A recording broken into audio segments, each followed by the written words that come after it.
राति 8 बजेको जनता समाचारमा तपाईलाई स्वागत छ। नमस्कार, म प्रतिमा चौधरी। नमस्कार, म विभु श्रेष्ठ। सबैभन्दा पहिले प्रमुख समाचार। नेपालमा कोरोना संक्रमितको संख्या घट्दो क्रममा पछिल्लो 24 घण्टामा 3140 जना संक्रमण मुक्त। बलात्कारपछि बालिका हत्याको विरोधमा महोत्तरीमा दिनभर प्रदर्शन। दैनिक 8 बलात्कार गर्ने घटना हुने गरेको सरकारी तथ्याङ्क।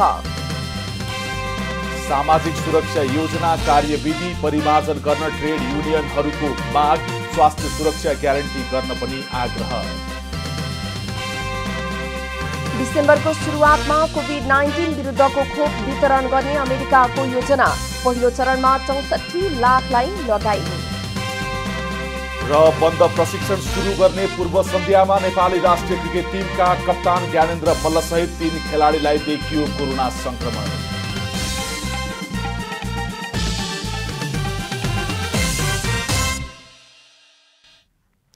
अब पूरा समाचार। नेपालमा थप 1948 जनामा कोरोना भाइरसको संक्रमण पुष्टि भएको छ।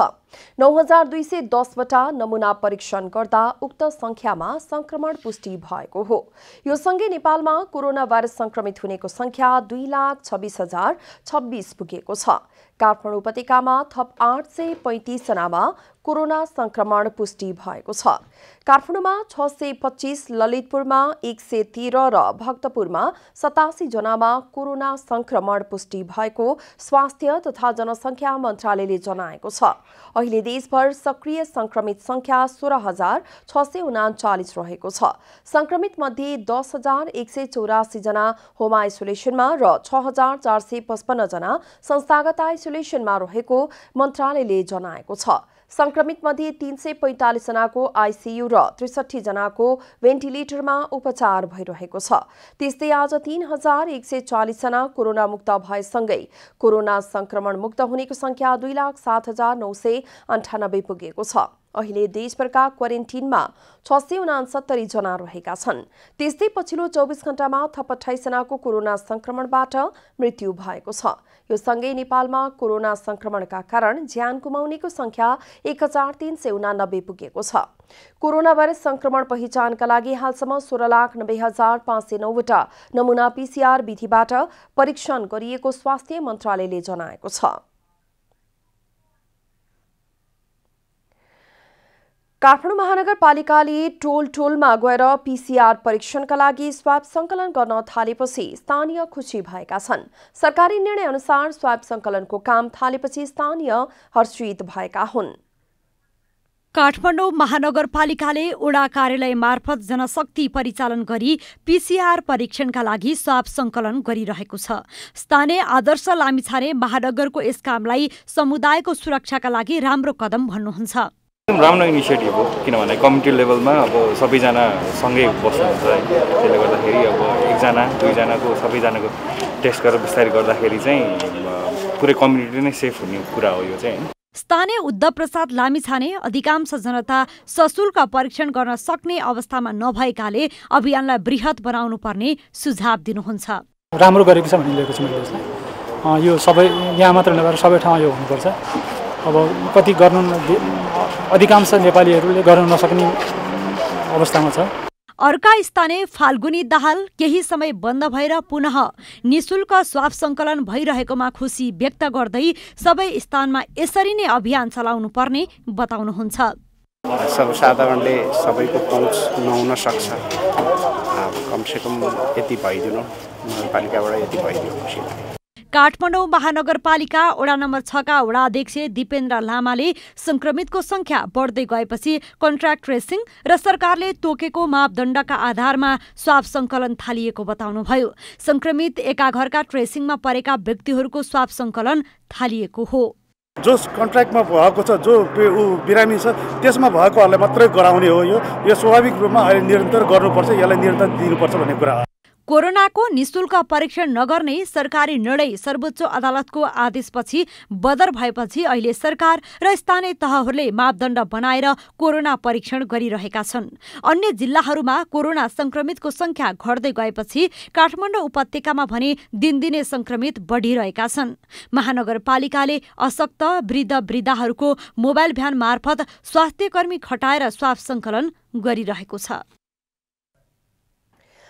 सरकारले पर्यटक भिजामा नेपाल आउने विदेशी नागरिकहरूका लागि भिजामा केही खुकुलो गर्ने भएको छ। भिजा प्रक्रियामा विगतमा भएको व्यवस्था परिवर्तन गर्दै सरकारले पर्यटक भिजामा आउनेहरूका लागि केही खुकुलो बनाउने भएको हो।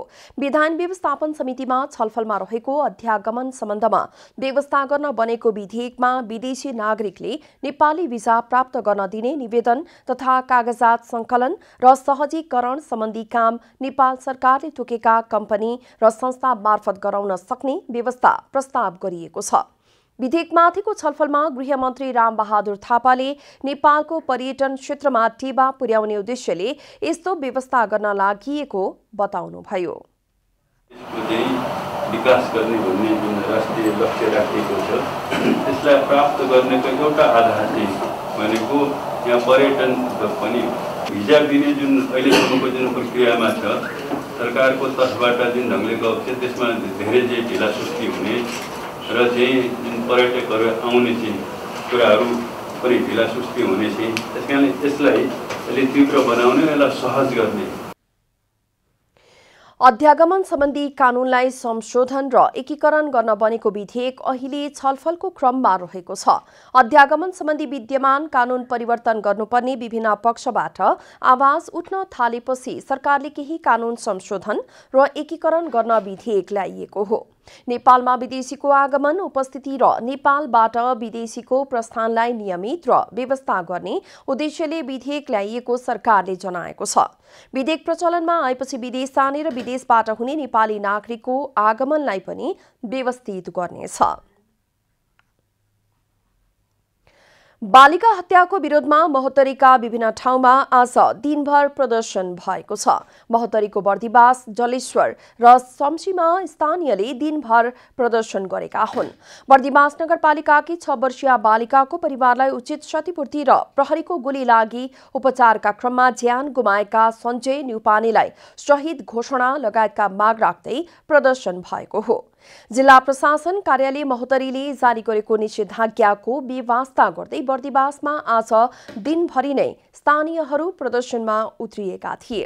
प्रदर्शनकारीहरूले बर्दिवासका प्रमुख विदुर कुमार कार्की र इलाका प्रहरी कार्यालय बर्दिवासका प्रहरी नायब उपरीक्षक डीएसपी राजन चापागाईको पुतला जलाएका छन्। गत आइतबारदेखि हराएकी 6 वर्षीय बालिकाको शव सोमबार मध्यरातमा भेटिएको थियो। बालिकाको बलात्कारपछि हत्याको आरोपमा गौशाला नगरपालिका 5 का अरुण कुमार शाहलाई प्रहरीले पक्राउ गरिसकेको छ।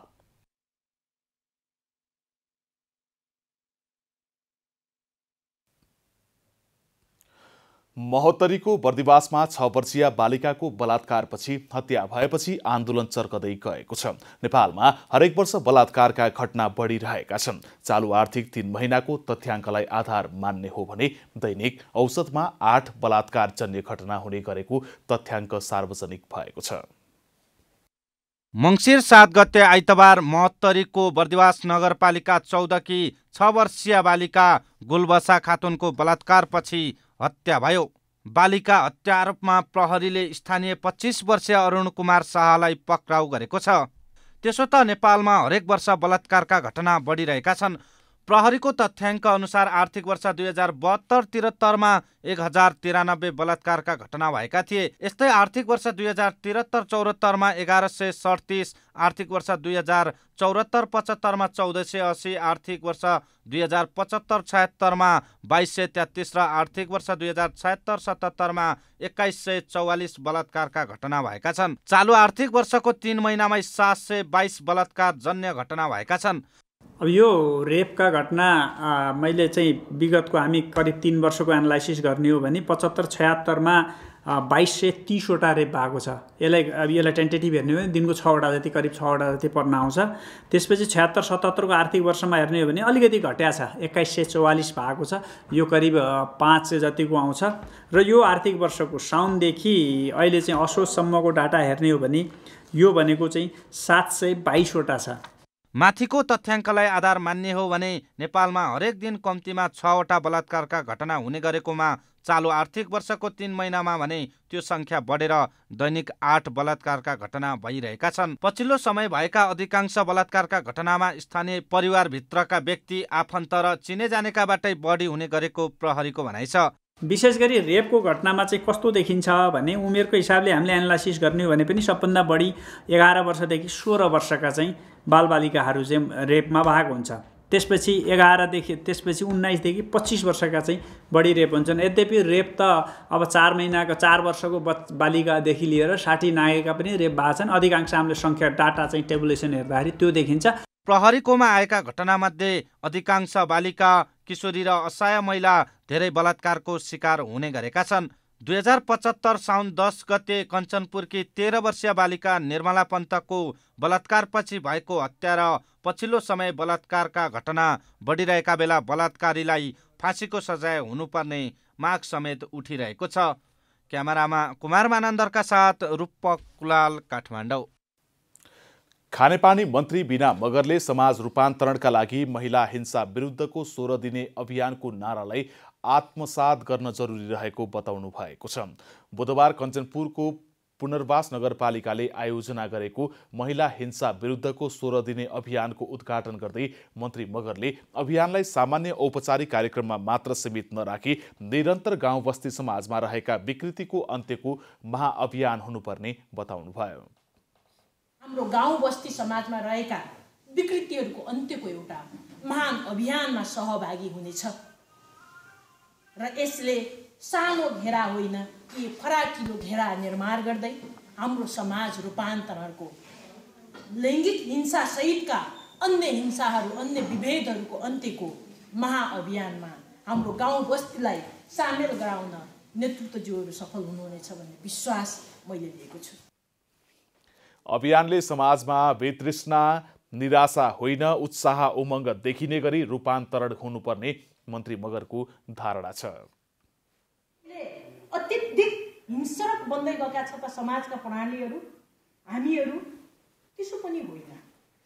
सूचना संयन्त्रले घटेका विभिन्न किसिमका हिंसाहरू, घटनाक्रमहरूलाई हाम्रो सामु पुर्याउनुको निम्ति महिला हिंसालाई निरुत्साहित गर्न हरेक वर्ष महिला हिंसा विरुद्धको अभियान गरिँदै आइएको छ।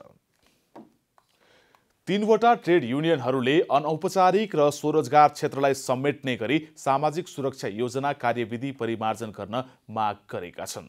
सामाजिक सुरक्षा दिवसको अवसर पारेर नेपाल ट्रेड युनियन महासंघ, नेपाल ट्रेड युनियन कांग्रेस र अखिल नेपाल ट्रेड युनियन महासंघले सामाजिक सुरक्षा योजना कार्यविधि परिमार्जन गर्न माग गरेका हुन्। योगदानकर्ताको आश्रित परिवारलाई समेट्ने गरी स्वास्थ्य तथा उपचार सुविधामा परिमार्जन पनि माग गरिएको नेपाल ट्रेड युनियन महासंघका अध्यक्ष विनोद श्रेष्ठले बताउनुभयो। अवकाशपछिको स्वास्थ्य सुरक्षा समेत समेट्ने गरी कार्यक्रम विस्तार गर्न पनि माग गरिएको छ। रोजगारदाताहरूको चाहिँ इमान्दारिता नै पहिलो कुरा हो भन्ने कुरा छ। सरकारसँग उहाँहरू भन्नुहुन्छ, हामी ट्रेड युनियनका नेता कार्यकर्ताहरूसँग उहाँहरू के भन्नुहुन्छ भन्दा एकदम ठिक कुरा हो, एकदम राम्रो कुरा हो भनेर भन्नुहुन्छ। तर आफ्नो वर्क प्लेसमा गइसकेपछि त्यसले वहन गर्नुपर्ने जुन दायित्व हो त्यो दायित्व चाहिँ वहन गर्नका निमित्त हिचकिचाउँछ। कार्यक्रममा 3वटै श्रम संगठनले निजी क्षेत्रको उदासीनतासँगै सरकारी अनुगमनको अभावमा योगदानमा आधारित सामाजिक सुरक्षा योजनाले पूर्णता पाउन नसकेको बताएका छन्। नियमन गर्नुपर्ने कुरा जो सरकार छ त्यो सरकारले अनुगमनै गर्नु भएन, नियमनै गर्नु भएन। योजना कार्यान्वयन गर्ने को भने भन्दाखेरि कार्यान्वयन गराउने को भन्दा सरकार हो नि, ऐन कानुन परिपालना गराउने को भन्दा सरकार हो नि। तर त्यो परिपालना गरियो गरेन भनेर अनुगमन गर्नुपर्ने सरकार कानमा तेल हालेर बसेको छ। कार्यक्रममा हालसम्म 12,894 श्रमिक तथा कर्मचारीबाट योगदान स्वरूप रु 3 अर्ब भन्दा बढी रकम सङ्कलन भइसकेको जानकारी गराइएको थियो। श्रम बजारमा रहेका करिब 3 लाख प्रतिष्ठान र त्यसमा कार्यरत लाखौं श्रमिक कर्मचारी रहे पनि न्यून संख्यामा सूचीकृत हुनुले योजनाका कार्यक्रमहरूले आकर्षित भने गर्न सकेको छैन। हज समितिका अध्यक्ष शमशेर मियाले आर्थिक अनियमितता गरेको भन्दै सदस्यहरूले गृह मन्त्रालयमा उजुरी दर्ता गराएका छन्। गृह मन्त्रालयमा उजुरी दर्ता गराएका समितिका सदस्यहरूले मुस्लिम आयोगमा समेत ध्यानआकर्षण गराएका छन्। मुस्लिम आयोगमा पुगेका सदस्यहरूले अध्यक्ष मियालाई कारबाहीका लागि सहयोग गर्न भन्दै ध्यानआकर्षण पत्र बुझाएका हुन्। हज समितिका सदस्य नजिबुल्लाह अन्सारीले गृह मन्त्रालय, प्रधानमन्त्रीको कार्यालय र संवैधानिक मुस्लिम आयोगमा अध्यक्ष मियाले आर्थिक अनियमितता गरेको सम्बन्धमा प्रमाणसहित उजुरी दिएको बताउनुभयो।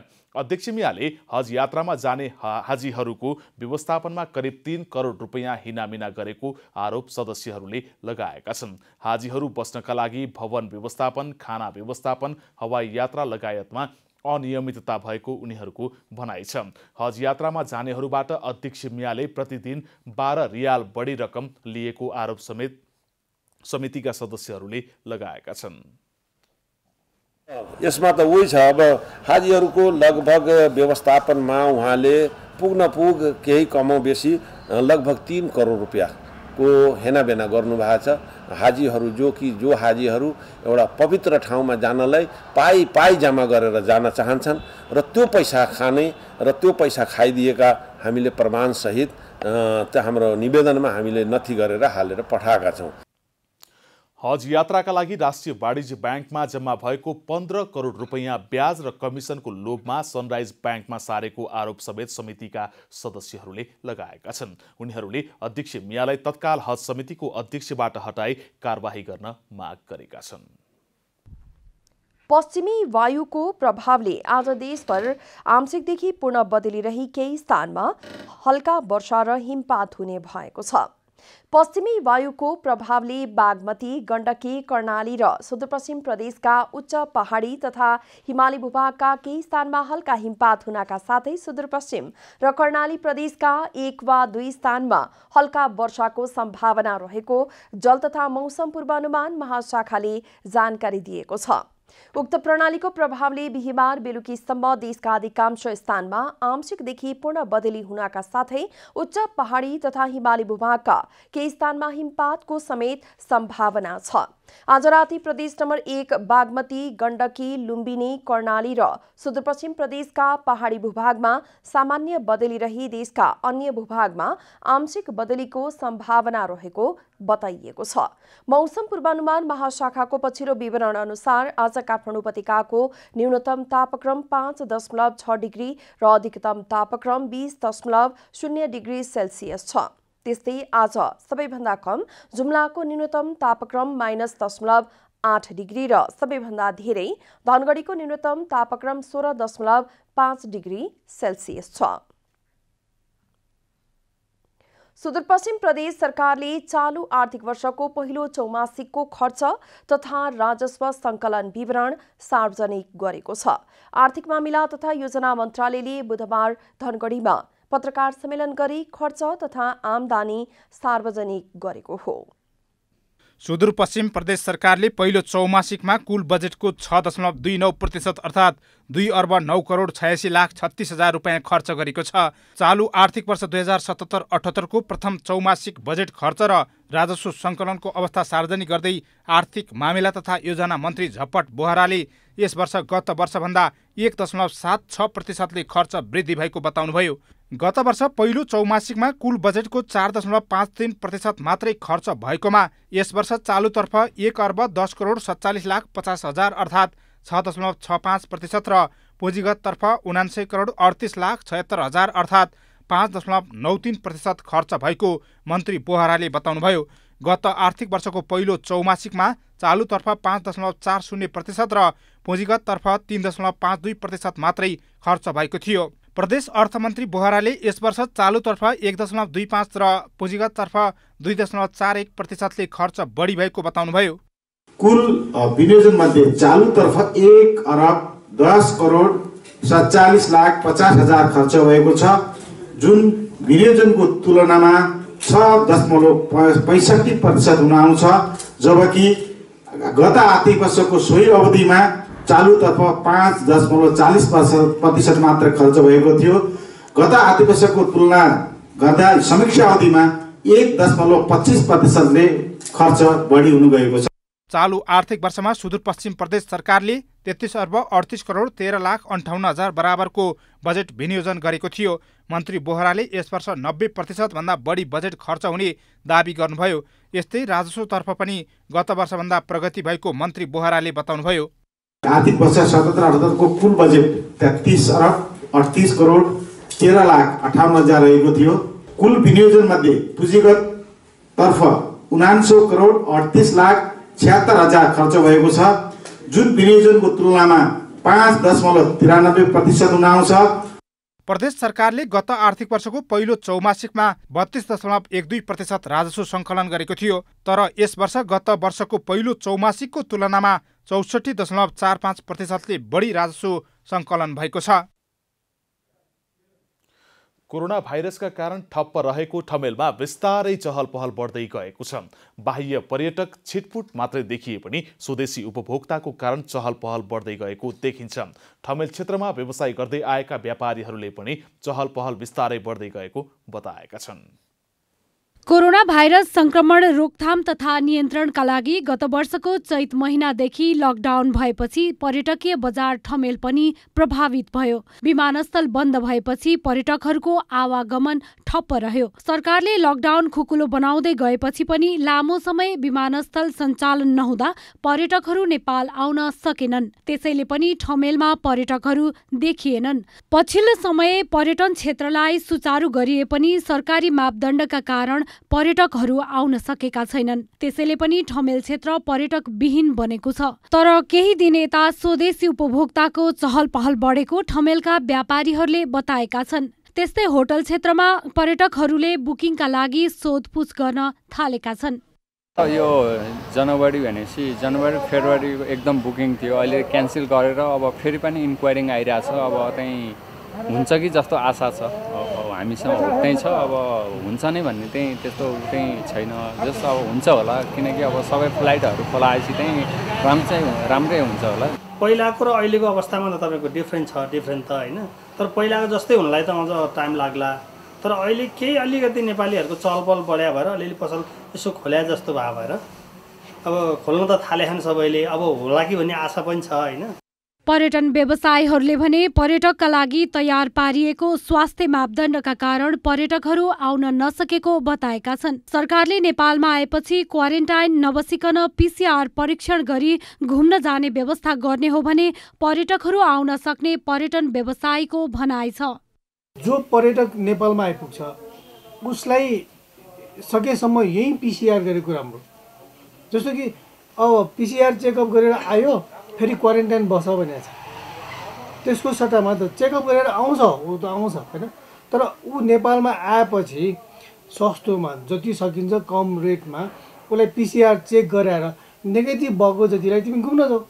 विदेशी पर्यटकका लागि ठमेल पहिलो गन्तव्य हो। त्यसैले ठमेलमा पर्यटकलाई लक्षित गरी सञ्चालनमा आएका व्यवसायहरू धेरै छन्। पर्यटक नै नभएपछि ती व्यवसायहरू समस्यामा परेको व्यवसायीहरूले बताएका छन्। कतिपय व्यवसाय बन्द भइसकेका छन्। त्यसैले ठमेलको चहल पहललाई बढाउन पनि पर्यटकलाई नेपाल आउन सहज हुने खालको नीति सरकारले अवलम्बन गर्नुपर्ने देखिन्छ। दोहोरी तथा रात्रिकालीन व्यवसाय खुलाउनु पर्ने माग राखेर यस क्षेत्रका व्यवसायीले सङ्घर्षका कार्यक्रम सार्वजनिक गरेका छन्।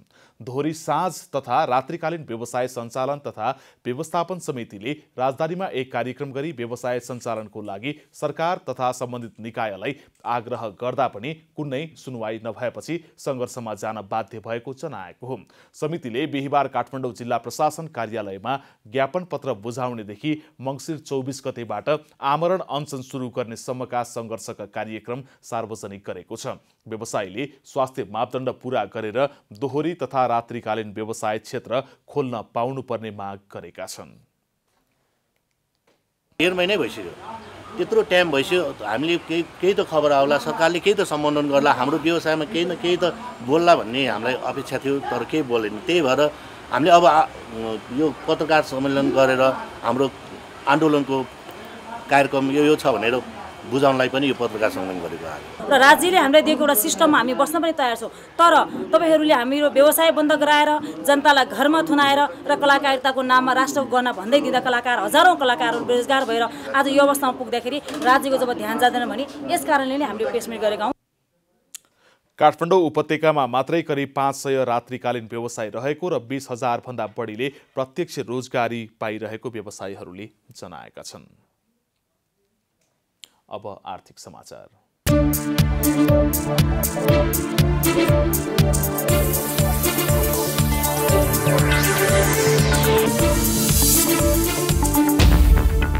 नेपाल राष्ट्र ब्याङ्कले कोभिड-19 को प्रभावमा परेका क्षेत्रलाई पुनरुत्थानका लागि कर्जा प्रवाह गर्न ब्याङ्क तथा वित्तीय संस्थालाई निर्देशन दिएको छ। राष्ट्र ब्याङ्कले क, ख र ग वर्गका ब्याङ्क तथा वित्तीय संस्थालाई निर्देशन दिँदै मन्त्री परिषदको गत कार्तिक 27 गतेको निर्णयबाट स्वीकृति भएको कार्यविधि अनुसार कर्जा प्रवाह गर्न भनेको हो। मन्त्री परिषदले व्यावसायिक निरन्तरता कर्जा प्रवाह कार्यविधि 2077 मा उल्लेख भएका व्यवस्था अनुसार कर्जा प्रवाह गर्न भनेको थियो। केन्द्रीय ब्याङ्कले अति प्रभावित क्षेत्रका श्रमिक वा कर्मचारीको वार्षिक पारिश्रमिक तथा सोको 50% थप गरी कुल रकम वा अधिकतम 10 करोडसम्म कर्जा प्रवाह गर्न भनेको छ। यस्तै न्यून प्रभावित क्षेत्रका श्रमिक वा कर्मचारीको वार्षिक पारिश्रमिक तथा सोको 50% थप गरी कुल रकम वा अधिकतम 5 करोडसम्म प्रवाह गर्न निर्देशन दिइएको छ। केन्द्रीय ब्याङ्कले त्यस्तो कर्जा आफ्नो प्राथमिक पुँजीको 10% मात्र प्रवाह गर्न सकिने जनाएको छ। सीमा स्वीकृत गर्दा कार्यविधि अनुसार प्रवाहित कुल कर्जाको 30% रकम घरेलु तथा साना मझौला उद्यमको लागि प्रवाह गर्नुपर्ने व्यवस्था गरिएको छ। नेपाल राष्ट्र ब्याङ्कले बुधबारबाट 10 रुपियाँको नयाँ नोट चलन चल्तीमा ल्याएको छ। साबिककै आकार तथा रङमा नयाँ नोट चलन चल्तीमा ल्याएको केन्द्रीय ब्याङ्कले जनाएको छ। 10 को नोटको अग्रभागमा बायाँतर्फ सगरमाथाको चित्र रहेको छ भने दायाँतर्फ लाली गुराँसको छाप रहेको छ। गभर्नर महाप्रसाद अधिकारीको दस्तखत रहेको नोटको तल्लो भागको बोर्डरमा नोटको सिरिज नम्बर नेपालीमा विक्रमसंवत 2076 लेखिएको छ। नोटको मध्यभागमा कृष्णसारको चित्र रहेको छ भने तल्लो भागको बोर्डरमा अङ्ग्रेजीमा ₹10 लेखिएको छ। नोटको तल्लो भागको बोर्डरमा नोटको सिरिज नम्बर अङ्ग्रेजीमा 2020 AD लेखिएको छ। चन्द्रगिरी हिल्स लिमिटेडले मङ्सिर 17 गतेबाट आयोजना प्रभावित सर्वसाधारणलाई सेयर जारी गर्ने भएको छ। कम्पनीले पहिलो चरणमा आयोजना प्रभावित क्षेत्रका बासिन्दाका लागि प्रति किता 100 रुपियाँ अङ्कित दरमा 3,06,819 किता सेयर निष्कासन गर्न लागेको हो। कम्पनीको सेयरमा कम्तीमा 10 किता र अधिकतम 3,060 किताका लागि आवेदन दिनुपर्नेछ। चन्द्रगिरी नगरपालिका वडा नम्बर 3, 4, 6 र 7 का साथै मकनपुरको थाहा नगरपालिका 9 र 10 वडा र इन्द्र सरोवर नगरपालिका वडा नम्बर 5 का बासिन्दाले यो सेयर भर्न पाउनेछन्। कम्पनीको सेयरमा पुस 1 गतेसम्म आवेदन दिन सकिनेछ। चन्द्रगिरी हिल्सले स्थानीय र सर्वसाधारणलाई गरी कुल 18,40,910 किता सेयर निष्कासन गर्नेछ। स्थानीय बासिन्दाले स्थानीय स्तरमा रहेका ब्याङ्कहरूमध्ये तोकिएका ब्याङ्क मार्फत आवेदन दिन सक्नेछन्। प्रभावित क्षेत्रका लागि प्राथमिक सेयर बिक्री गरेपछि कम्पनीले सर्वसाधारणका लागि सेयर बिक्री गर्नेछ। यसमा बिक्री प्रबन्धकको काम ग्लोबल आइएमई क्यापिटलले गर्नेछ। बुधबार सुनको मूल्य तोलामा 1,000 रुपियाँले घटेको छ। 2 दिनमा मूल्य तोलामा 2,800 रुपियाँले घटेको हो। बुधबार बजारमा छापावाला सुन प्रति तोला 91,500 रुपियाँमा किनबेच भएको नेपाल सुनचाँदी व्यवसायी महासङ्घले जनाएको छ। मङ्गलबार छापावाला सुन प्रति तोला 92,500 रुपियाँमा कारोबार भएको थियो। बुधबार तेजाबी सुन प्रति तोला 91,000 रुपियाँमा कारोबार भएको छ। चाँदी तोलामा 5 रुपियाँले घटेर प्रति तोला 1,175 रुपियाँमा कारोबार भएको महासङ्घले जनाएको छ। अन्तर्राष्ट्रिय बजारमा सुनको मूल्यमा गिरावट आएपछि नेपाली बजारमा पनि मूल्यमा गिरावट आएको हो। अन्तर्राष्ट्रिय बजारमा सुन प्रति औँस $1,805 हाराहारीमा कारोबार भइरहेको छ। सेयर बजारमा परिसूचक नेप्से करिब 65 अङ्कले बढेको छ। साताको चौथो कारोबारको दिन बुधबार नेप्से परिसूचक 64.70 अङ्कले बढेर 1,874.81 अङ्कमा बन्द भएको छ। सेन्सेटिभ परिसूचक पनि 12.96 अङ्कले बढेर 362.33 अङ्कमा बन्द भएको छ। दिनभर 196 कम्पनीको 5 अर्ब 13 करोड 18 लाख 86,488 रुपियाँको 1,47,89,303 किता सेयर खरिद बिक्री भएको छ। अहिले सेयर बजारका लागि हरेक हिसाबले उपयुक्त माहौल बनेकाले लगानीकर्ताले लगानी बढाएको देखिएको छ। ब्याङ्क तथा वित्तीय संस्थामा ब्याजदर घट्नु, कम्पनीहरूको पहिलो त्रैमासको वित्तीय विवरण राम्रो निस्कनु र कम्पनीहरूले लाभांश घोषणा गर्ने क्रम बढ्नुले लगानीकर्ताको मनोबल उच्च भएको देखिएको छ। त्यसैकारण बजारमा सेयरको माग बढ्न जाँदा परिसूचकले पनि नयाँ उचाइ तय गर्दै गएको देखिएको छ। बुधबार कारोबारमा आएका समूहमध्ये होटलसम्मको सूचक मात्रै घटेको छ, बाँकी सबै समूहका सूचक बढेका छन्।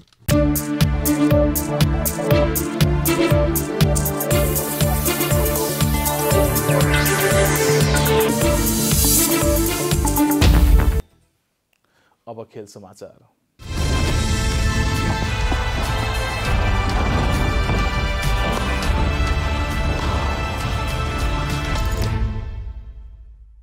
विश्व फुटबलको सर्वोच्च निकाय फिफाले वर्ष खेलाडी अवार्ड फिफा द बेस्टको मनोनयन सार्वजनिक गरेको छ।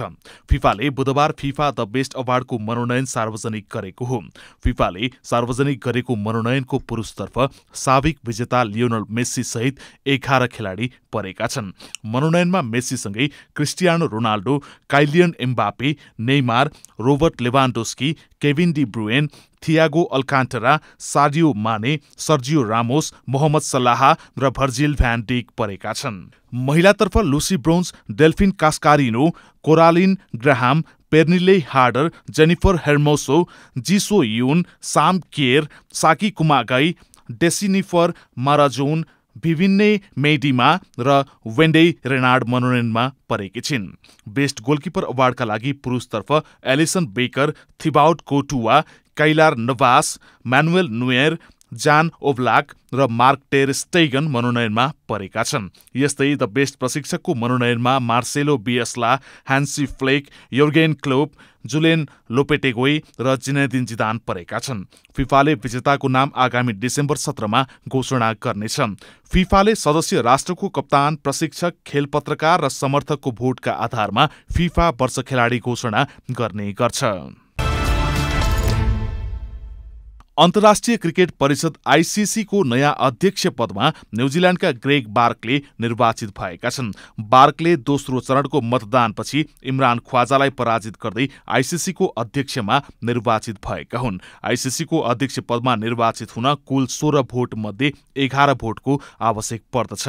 पहिलो चरणमा गत हप्ता बार्कले 10 र इमरान ख्वाजाले 6 भोट प्राप्त गरेका थिए। पहिलो चरणमा 2/3 नआएपछि दोस्रो चरणको मतदान गर्नु परेको थियो। दोस्रो चरणमा क्रिकेट साउथ अफ्रिकाले बार्कलेलाई महत्वपूर्ण भोट दिएपछि अध्यक्षमा निर्वाचित भएका हुन्। आईसीसीका पूर्व अध्यक्ष शशाङ्क मनोहरको कार्यकाल गत जुलाईमा सकिएको थियो।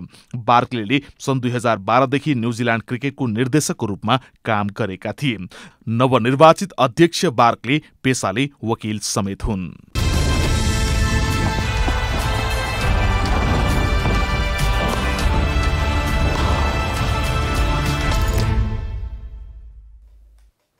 अब थप प्रसंग।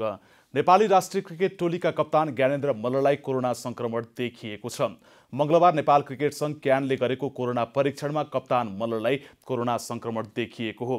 कप्तान मल्लले आफ्नो सामाजिक सञ्जाल फेसबुक मार्फत आफूलाई कोरोना संक्रमण भएको पुष्टि गरेका हुन्। कप्तान मल्लसँगै उपकप्तान दिपेन्द्र सिंह ऐरी र खेलाडी रोहित पौडेललाई समेत कोरोना देखिएको क्यानले जनाएको छ। यसअघि क्यानले मंसिर 10 गतेबाट गर्ने भनेको बन्द प्रशिक्षण भोलिको लागि सरेको थियो, तर कप्तान मल्ल, पौडेल र ऐरीलाई कोरोना देखिएपछि बन्द प्रशिक्षण अन्यलमा परेको छ। अब मौसम समाचार।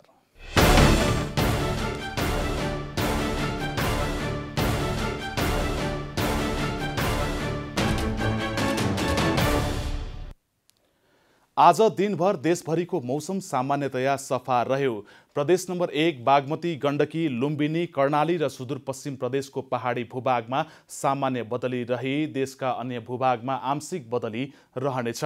देशको पहाडी भूभागको 1-2 स्थानहरूमा हल्का वर्षाको सम्भावना रहेको छ। अब देशभरिका विभिन्न स्थानको मौसम सम्बन्धी थप विवरण।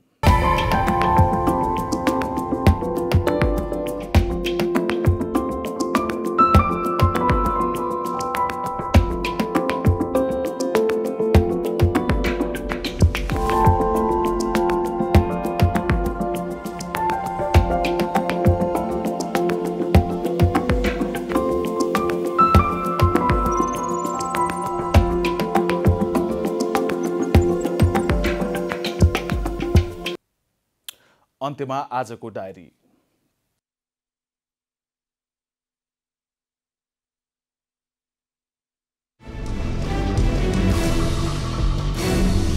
खानेपानी मन्त्री बीना मगरले समाज रूपान्तरणका लागि महिला हिंसा विरुद्धको 16 दिने अभियानको नारालाई आत्मसात गर्न जरुरी रहेको बताउनु भएको छ।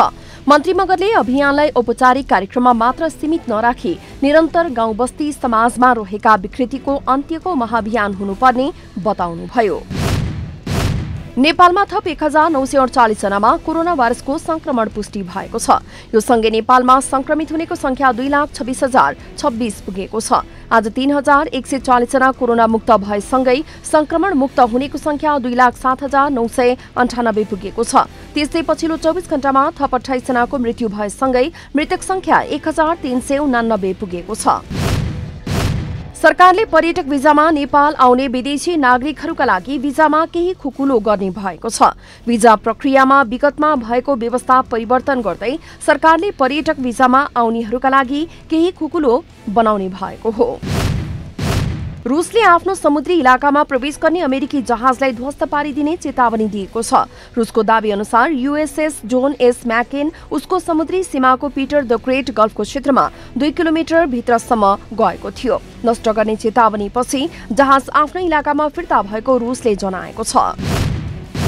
अन्तर्राष्ट्रिय क्रिकेट परिषदको नयाँ अध्यक्ष पदमा न्युजिल्यान्डका ग्रेग बार्कले निर्वाचित भएका छन्। बार्कले दोस्रो चरणको मतदानपछि इमरान ख्वाजालाई पराजित गर्दै आईसीसीको अध्यक्षमा निर्वाचित भएका हुन्। नवनिर्वाचित अध्यक्ष बार्कले पेशाले वकिल समेत हुन्।